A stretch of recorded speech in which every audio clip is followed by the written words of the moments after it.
Hi students, I am Father Johnson of New Catholic Mission School, Jhabua. Today we are going to learn another poem from English core of class 12th from the book Flamingo. And the name of the poem is An Elementary School Classroom in a Slum by Stephen Spender. Let us try to understand a little bit about the poet. Stephen Spender, who was born in the year 1909 and lived up to 1995, was an English poet. By birth, he was from London. He was a great novelist and essayist whose work concentrated on themes of social injustice and the class struggle. He was appointed poet laureate consultant in poetry to the United States Library of Congress in 1965. Now let us try to understand the theme of this poem called An Elementary School Classroom in a Slum. The theme of the poem is Stephen Spender highlights the plight of the slum children by using vivid images and apt words to picture a classroom in a slum, and thereby throws light on the social injustice and class inequalities prevalent at all times and all places. The children mentioned in the poem are facing deprivation of all kinds, namely food, lighting, furniture, textbooks, study materials, parental care, etc. So this is the theme. He is mainly trying to discuss the social injustice and inequality that is prevalent in the society. Let us try to now see the poem verse by verse. Far, far from gusty waves, these children's faces, like rootless weeds, the hair torn around their pallor. See there? Far, far, far. I have highlighted this F, all three F. Far, far, F, F, F. What is this? This is called alliteration. This is one of the poetic device the poet has used. Alliteration means it's a figure of speech in which the repetition of the same word or the same letter of the first letter of the word is used in order to give more stress. So it is an alliteration. Gusty waves. Again, I have highlighted this word called gusty waves. Gusty wave is a metaphor. It's a symbolical image which represents some sort of energy, movement. Yeah. Far, far from gusty waves, these children's faces, like rootless weeds. Again, I have highlighted this word, like rootless weeds. This is a simile. It is a simile. Simile means a direct comparison. So these children from the poor slum area have been compared to rootless weeds. Now, what is a weed? Weed is unwanted plant. And rootless, which has no base, no foundation. So these children from slum area have been compared to rootless weeds which have no foundation and which do not have any identity, and they are unwanted. Again, weed is something which is useless, unwanted. So these children are also unwanted. Now let us try to see. The poet describes the physical condition of the students in the first stanza. He compares them to rootless weeds as they have no strong foundation or lack stability. Since they belong to the slum, they are neglected by the society and are treated as social outcasts. Hence, they are called weeds. They are far removed from the beauty of nature, that is the gusty waves, and lack energy. So, like the waves which are full of, so they are so animated, full of energy, but these children, they do not have any type of energy, movement in them, life left in them. They are as useless as the rootless weeds. The tall girl with her weighed down head, the paper-seeming boy with rat's eyes, the stunned, unlucky hair. Now look there, they look unkempt. They look very shabby, unkempt, not properly, they do not maintain themselves properly. They look unkempt or ugly with uncombed hair and no grooming. They are not properly brought up. No proper parental care is given. The tall girl sits with bowed head, which suggests exhaustion. A tall girl, again the poet has used the word tall, which means she is overaged. Among all the children, she is tall. Why? Because she is overaged. She is overaged and she has bowed her head in exhaustion. She looks very tired. And lack of proper nourishment or even lack of confidence and self-esteem. This girl, who is tall among other children, she has no proper self-esteem. She lacks confidence about herself. And she has not been properly nourished. And she looks so tired. Another boy is pale as paper and has sunken eyes or rat's eyes due to malnourishment. So there is another boy the poet is trying to focus on. The boy, he looks very, very thin. He looks as thin as a paper. And that's why the author has used the paper seeming boy. He looks very, very thin and he looks very pale.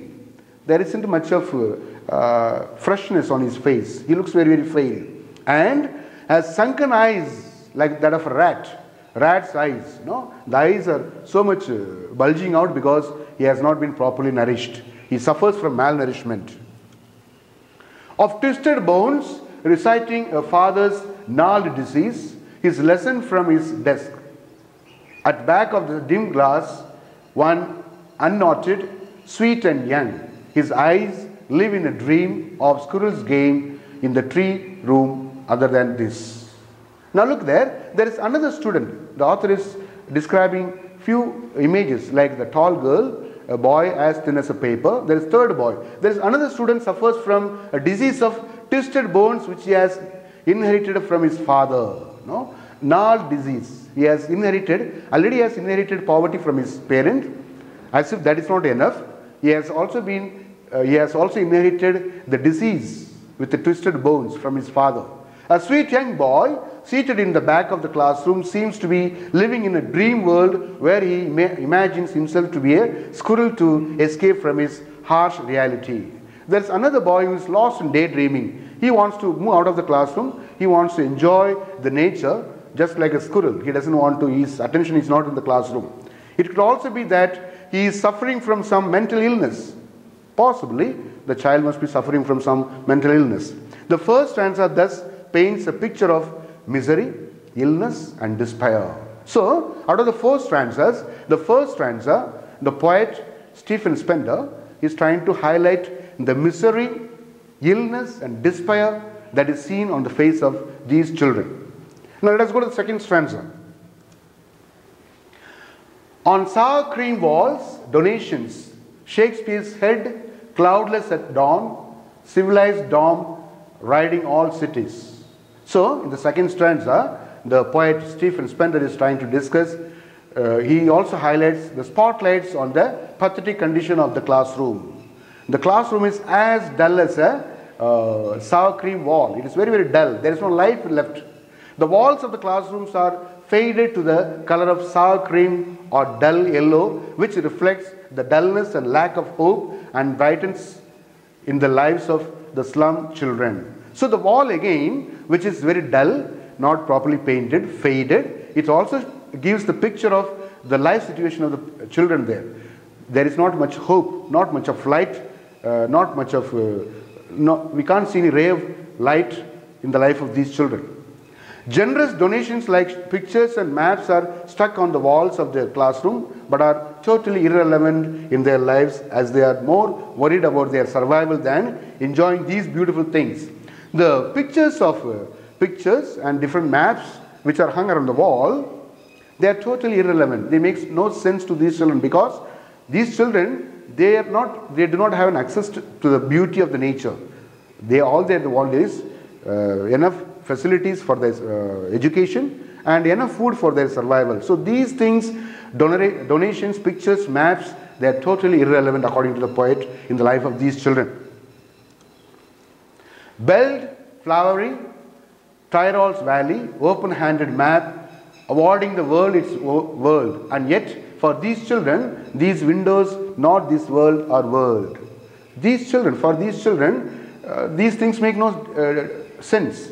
Each picture is symbolic of some positive aspect of life, as Shakespeare suggests, knowledge and learning. The image of the city with a cloudless dawn sky in the background represents civilization and development, and the beautiful picture of the Tyrol's valley depicts nature at her best.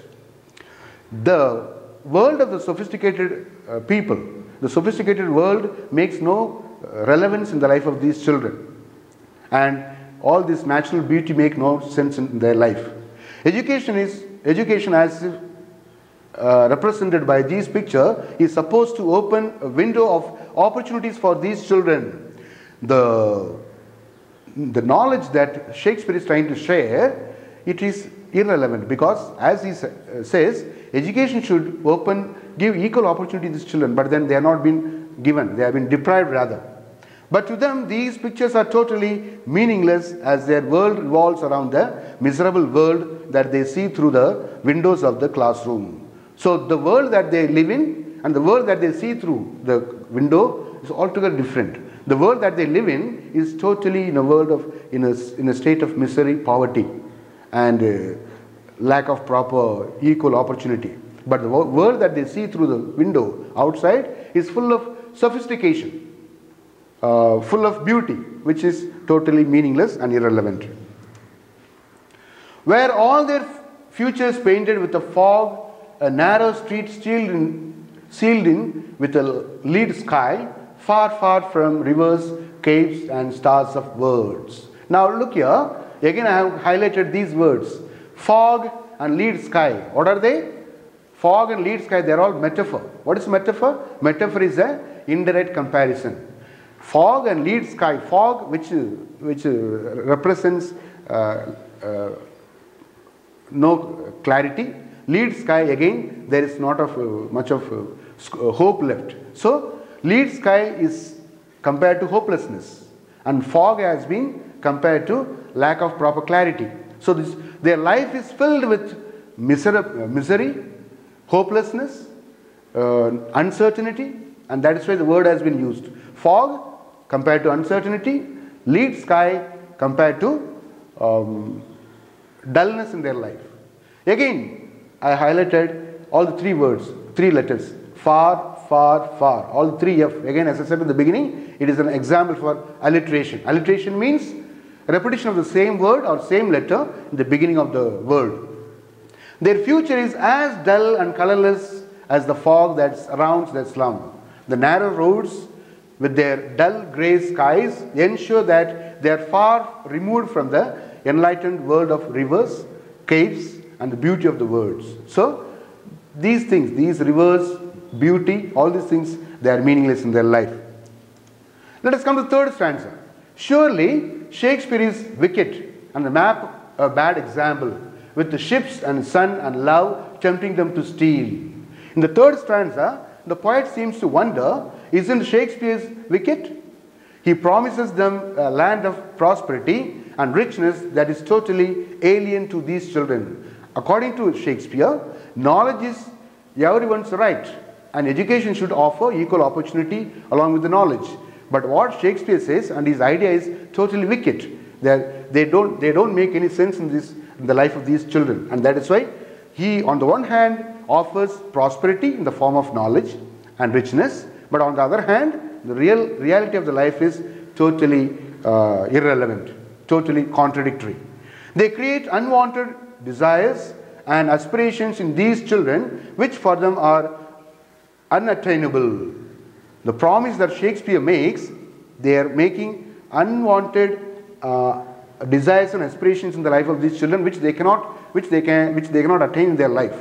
Hence, it would tempt them to steal and would lead them astray, thereby destroying their lives.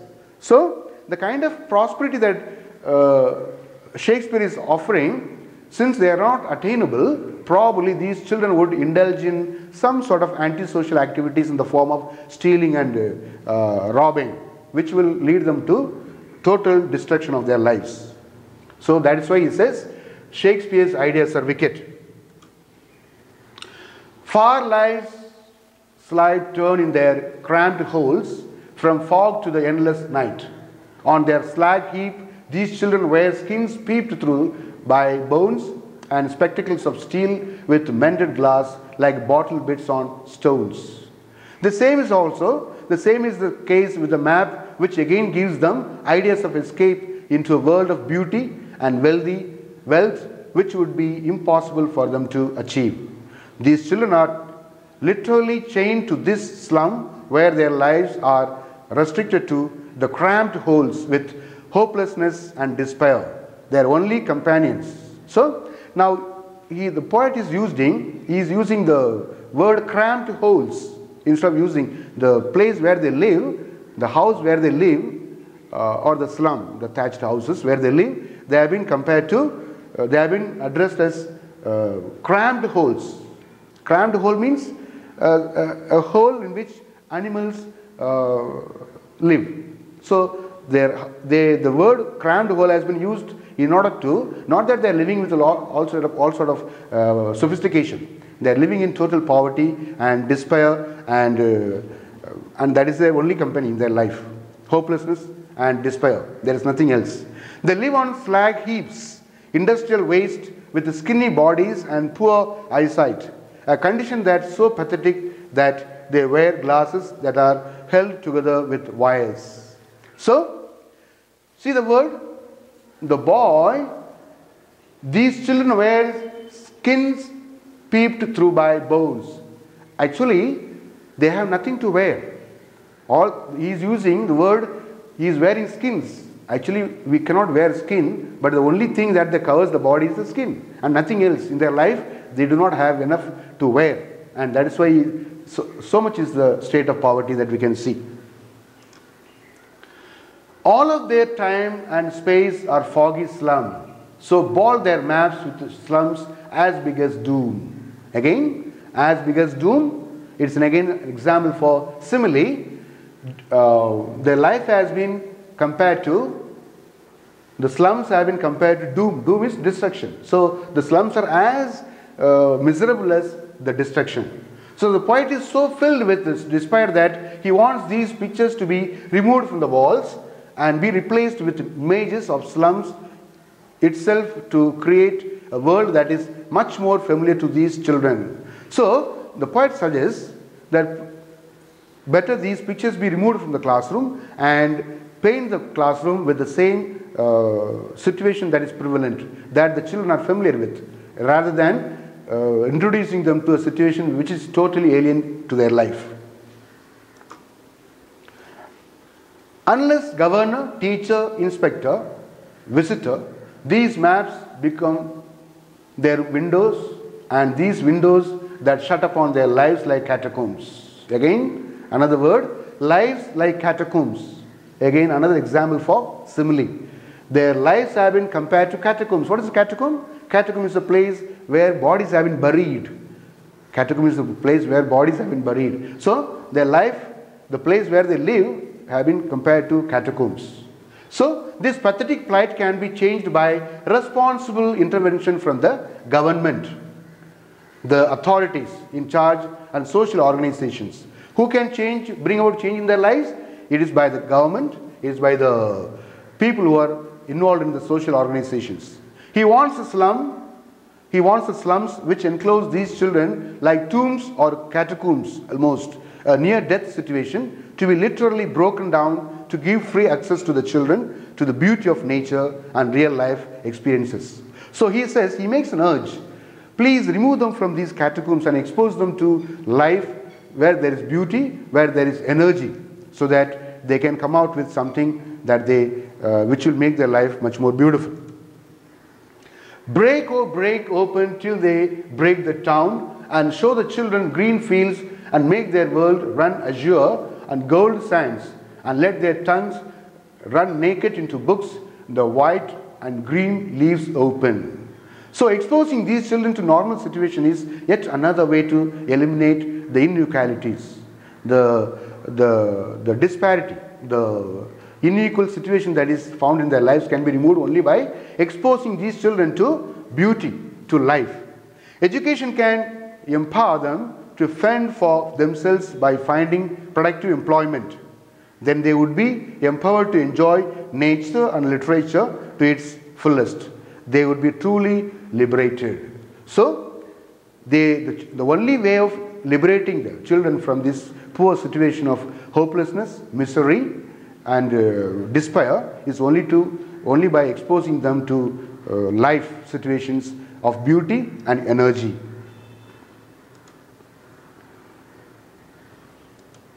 So at the end, the poet is concluding the poem with this beautiful line: history is theirs whose language is the sun. See there, very beautifully has written. History is theirs whose language is the sun. Meaning, the poet concludes with the hope that these changes would enable the children to imbibe the life-giving force of the sun, as positive social transformation can be brought about by only those who can inspire and energize like the sun. Thus, the poem concludes on a positive and hopeful note. Now, history is theirs whose language is the sun. Meaning, people who have been enslaved can never make history. People who have been, people who are full of life, full of energy, only they can only people who have been liberated, only they can create history. That's why the poet concludes the poem with a positive note that if these children can be liberated from these situations, surely they will make some changes in their life of themselves as well as others. Now let us try to analyze the general analysis of this poem. It is, in a way, it is Spender's political voice. He is trying to voice his opinion to the government, make an appeal to the society of his feelings of discrimination between the rich and poor. Ideological positions on government, economics, education. So he is trying to give some sort of his own opinion to the government that what sort of situation should prevail in the society in order to bring equality. So it is an appeal to the government, to the economists, as well as to the educationalists. The students in the classrooms are underprivileged and malnourished. So the children in a slum they are underprivileged. They do not have equal opportunity and they are malnourished, not eaten enough, not been fed enough. The capitalistic government is supposed to supply equal opportunity for the education, but the classroom in the slum offers little hope for change or progress for its lower class students. The government is supposed to ensure that it gives equal opportunity for everyone, irrespective of language, caste, creed, color, in terms of education. But then that government is not doing that. That is why author is trying to address this issue. And it says, only by giving equal opportunity, you can bring about transformation in the life of others. Again, it was written during the civil rights movement in the USA, United States of America. He comments on race issues in American education. So he is trying to address this issue of racism in the American education system. It is against capitalism and social injustice. He is trying to voice his opinion against capitalism and social injustice. Spender wanted to send light on the social injustice worldwide. So it is not only he is addressing to the government in USA, it is worldwide. It is universal by nature. The poem is universal. He doesn't specify any type of country, language, location, race, citizenship. In every part of the world, this sort of discrimination is there in the name of race, color. And that is why Stephen Spender is making an appeal to the government and to the people who are responsible for the life of these underprivileged children that they should be given equal opportunity and there should not be any kind of social injustice in the life of these children. Hope you have enjoyed this video. Thank you so much.